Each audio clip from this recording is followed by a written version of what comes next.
guys, I'm back. Today we're going to read another Jan Brett book. And this one is called Annie and the Wild Animals. And I think that this little girl looks like Miss Anna. Haha, how about that? Let's begin.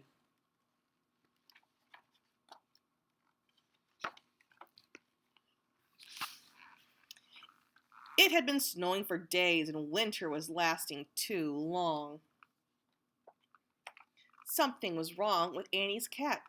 Taffy had stopped playing. She ate more than usual. She slept all day.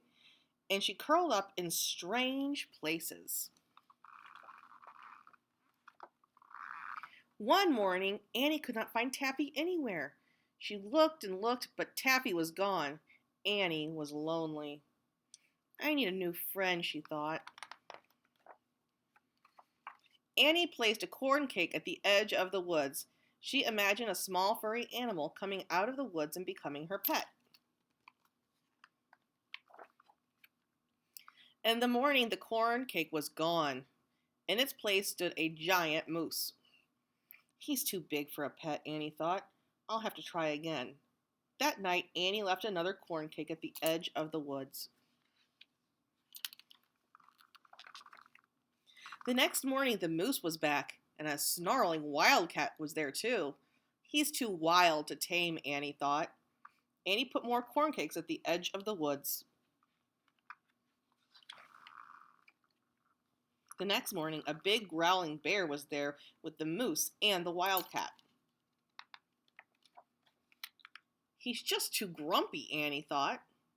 Annie made as many corn cakes as she could and left them at the edge of the woods. At dawn, Annie heard the snarls and growls of the wild animals. There was the moose, the wildcat, and the bear. A stag, a large gray wolf, and a black bear had joined them. Not one of them is soft and friendly like Taffy, Annie thought.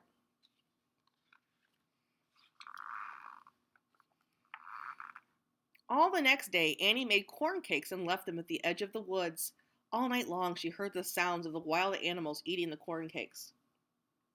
Annie awoke to find a large nose sticking through her window. It belonged to the moose. He was still hungry.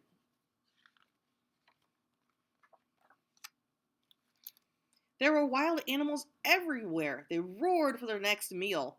The little house shook.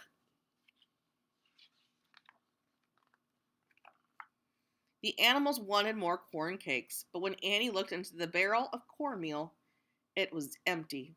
She couldn't make any more corn cakes. Annie was sad.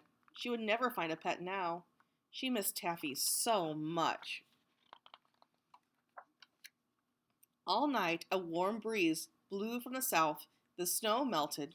Plants pushed their way through the soil, and trees sprouted buds. The woods were coming alive again, and the wild animals went back to the woods. They would find food there, now that spring had finally come. Taffy, Annie exclaimed. You have come home. Oh, oops, I'm sorry. I forgot. There's this page over here. I have to read that.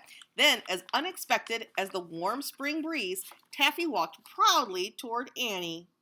Taffy, Annie exclaimed. You have come home. Where have you been? Taffy looked back the way she had come. And out of the woods came 3 soft and friendly kittens. Annie would not be lonely anymore. And that's the end of that book. Also, I want to tell you guys about what's going on in Miss Dina's house. So, there is a little cat that lives in my neighborhood who appears not to have a home. So every night I feed it some dry food and some wet food, some fancy feast food. And I have a little house for it outside and a warm blanket. And we've named her Callie, and we're hoping that she will start to be trusting us more. She's not running away like she used to when she would see us. But every day, about 6 o'clock, I go outside, and I see little Callie in my driveway, and she's always waiting for food. And she's starting to respond to her name now. So I'm kind of like Annie and the Wild Animals. I'm like Dina and the Wild Cat. So we'll see what happens with that. Bye, guys.